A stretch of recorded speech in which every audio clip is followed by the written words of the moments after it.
Ah, nous sommes à Saint-Léonard-de-Noblat. Et oui, tous les chemins mènent à Saint-Léonard-de-Noblat. Alors pour vous situer un petit peu, on est dans la Haute-Vienne, à 20 km à l'est de Limoges. On va passer toute la journée ensemble. On va aller visiter le moulin d'Hugo. Ça, ce sera à 11h. C'est pas le moulin de Victor Hugo, hein. Ça s'écrit en deux mots. D-U, plus loin, G-O-T. Et puis vers 16h, on va parler patrimoine, on va parler culture avec un spécialiste. On va parler des personnalités qui ont vécu ici ou qui sont nées ici. Le moulin d'Hugo, c'est un moulin qui fabrique du papier assez atypique, hein, traditionnel, mais ce moulin, il a une histoire quand même. Oui, c'est un moulin qui date du XVe siècle, Ah oui, pas récent, hein. qui a connu une première vie jusque dans les années 50. Et puis aujourd'hui, il est réécrit une nouvelle page de son histoire. Oh, c'est beau. Dans cet atelier, on travaille réellement toute l'année, et pour des particuliers, pour des éditeurs, pour des imprimeurs. Mais notre spécialité, c'est le plomb. C'est vraiment une exclusivité du moulin d'Hugo, cette machine. Ça s'appelle une linotype. On en voit très rarement aujourd'hui. Donc Isabelle est en train de composer des textes au plomb. Elle compose le texte et la machine lui fabrique les lignes en direct. Des lignes de plomb. Il ne faut pas toucher parce que c'est bouillant, hein, c'est ça. Oui, c'est très chaud quand ça Faut pas sort. toucher, hein. Ça tâche aussi un peu. Mais Sébastien, tu es plutôt bien placé ici là, avec ta boulangerie-pâtisserie. Hein. Ben oui, Place Noblat, Saint-Léonard-de-Noblat, c'est plutôt une bonne idée. c'est ça. Alors, la spécialité de Saint-Léonard-de-Noblat, c'est le massepain.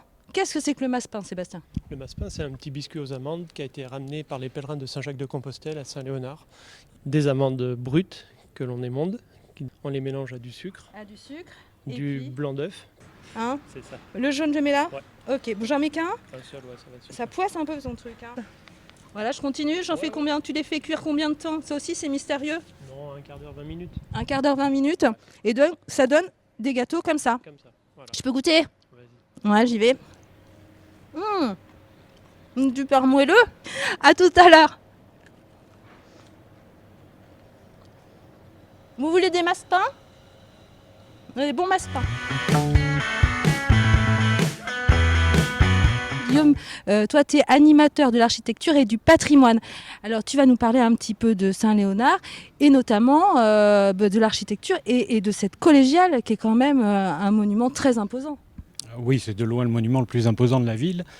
Elle est inscrite au patrimoine mondial de l'UNESCO au titre des chemins de Saint-Jacques. Et c'est un peu le monument qui a créé la ville, qui est à l'origine de la ville. Elle date de quand? Alors les plus anciennes parties datent du début du XIe siècle. Elle a été construite pour mettre en valeur le culte de Saint-Léonard.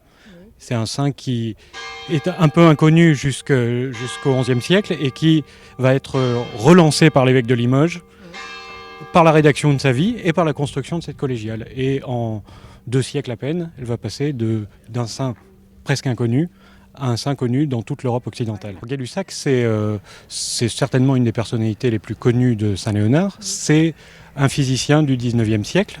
S'il n'y avait pas Gay-Lussac, il n'y aurait pas de Poulidor. Eh bien non, puisque Gay-Lussac a autorisé le premier brevet du vélocipède en France en 1818. Ouais. Donc sans Gay-Lussac, on n'aurait pas eu Poulidor à Saint-Léonard. La boucle est bouclée. Salut!